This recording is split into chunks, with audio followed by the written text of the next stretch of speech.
Tarique Zia Sajid Wazir Joy same to same এখন copy করতেছে কারে দেখতেছেন?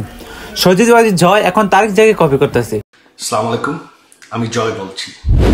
মতুয়া বহুজন সমাজ ঐক্য জোট same to same direct copy করতেছে কারে? তারেক জিয়াকে। দেখেন তারেক জিয়া কত কয়েক বছর লন্ডন থেকে কিভাবে ঠিক এভাবে ভিডিও করে বাংলাদেশের জনগণের সাথে ছিল, আর এখন বর্তমান জয় সেম টু সেম এখন ভিডিও এভাবে ঠিক আমি যেভাবে বসছি ঠিক এইভাবে বসে বসে তারেক জিয়ার মতো ভাষণ দিতেছে। এখন দেখতেছেন তারেক জিয়াকে কপি করতেছে কে? সজিদ ওয়াজির জয়। দেখেন জয় যতই কপি করুক না কেন তারেক জিয়ার মতো কি হতে পারবো? কখনো হতে পারবো না। দেখেন তারেক জিয়া বিগত অনেক বছর থেকে রাজনীতি নিয়ে কথা বলতেছে, রাজনীতি ইস্যু নিয়ে সবসময়। বর্তমান ভারপ্রাপ্ত চেয়ারম্যান, এখন বর্তমান সরকার হবে আমাদের বাংলাদেশের। আর সজিদ ওয়াজির জয় সরকার হওয়ার কি ক্ষমতা রাখে?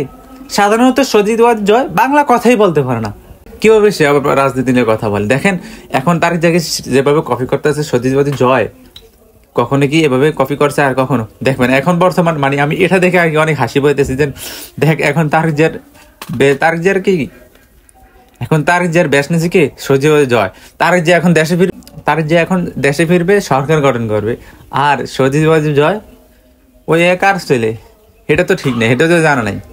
মানে সাধারণত বাংলা কথা বলতে পারে না, সে কি রাজনীতি কথা বলতে পারবে? সাধারণত কথা বলতে পারে। আপনারা হয়তো এটা খেয়াল করে দেখেছেন, আমি বর্তমান ফেসবুকে সজিদ ওয়াজির যেভাবে লাইভে আসে সবসময় ভিডিও করে, আমি এটা দেখে অবাক, খিরে এতদিন তো সজিদ ওয়াজির জয় এসব ভিডিও করতো না, সেম টু সেম কপি করে কারে? তারেক জিয়ার সাথে।